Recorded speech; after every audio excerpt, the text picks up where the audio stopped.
MPSC मधून तुमचं selection होणार नाही, कारण MPSC मध्ये फक्त हुशार विद्यार्थीच सिलेक्शन मिळवतात. हे वाक्य तुम्हीही अनेकदा ऐकलं असेल ना, पण ते पूर्ण सत्य नाही.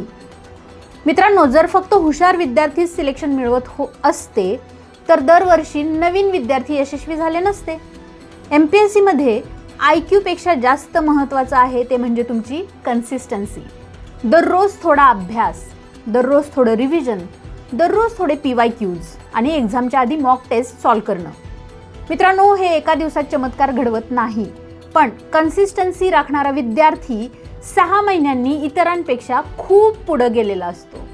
लक्षात ठेवा, टॅलेंट तुम्हाला सुरुवात करून देऊ शकतं, पण सिलेक्शनपर्यंत पोहोचवतं ते म्हणजे सातत्य, तुमची कन्सिस्टन्सी.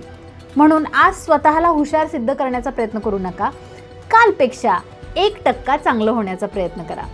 कारण MPSC ही तुमच्या बुद्धिमत्तेची परीक्षा नाही, ती तुमच्या सातत्याची, कन्सिस्टन्सीची परीक्षा आहे. आणि माहिती जर उपयुक्त वाटली असेल तर आपल्या पेजला नक्की फॉलो करा.